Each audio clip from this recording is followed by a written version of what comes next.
Hello, wahai YouTubers yang pernah tengok Cycladman. Hari ni saya nak bahas karakter utama dia, iaitu Cycladman, yang terinspirasi dari wajah yang katanya ini mengisahkan tentang pembuat Cycladman sendiri, iaitu si Juliet. Malangnya nama karakter utamanya bukan Juliet melainkan Ian. Ya, kalau dengan nama dekat-dekat sama je, kalau rupa memang sama, kecuali cermin mata. Pernah sekali tu mereka berdua bertemu. Ya, saya tengok video tu memang ya bagus lah. Ya, saya tertanya kenapa dia tak buat video panjang dah. Senang, sebab dia dah kahwin yang tinggal di ibu negara, Jakarta. Buat apa dia tinggal kat Jakarta ataupun dia tinggal kat ibu negara yang masih baru tu?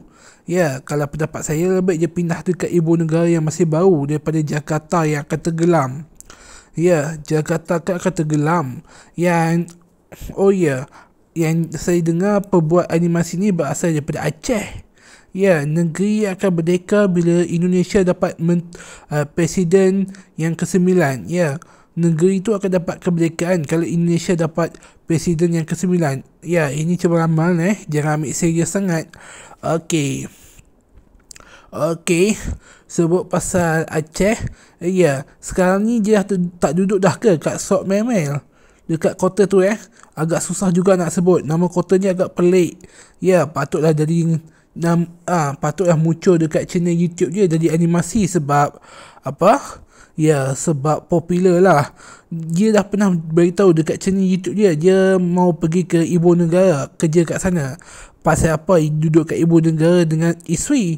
Gila apa kahwin pindah ibu negara? Itu ayah paling tolol pernah saya fikirkan.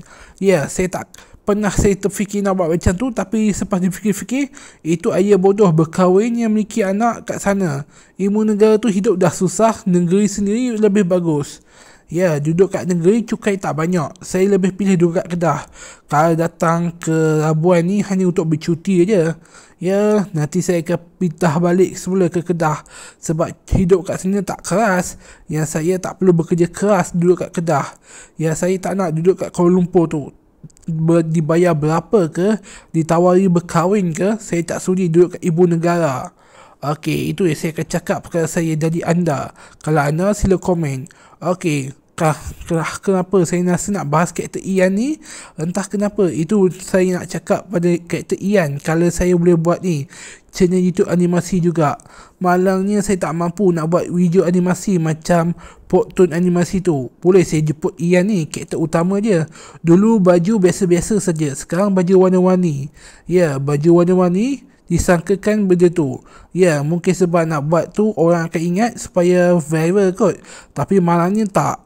Okey, sebagai hantu nanti Cycladman ni dijual oleh orang Malaysia lah. Okey, itu saya cakap. Semoga dia dibeli oleh orang Malaysia. Okey, bye bye. Itu saja saya cakap. Okey, jangan lupa tekan butang subscribe. Bye.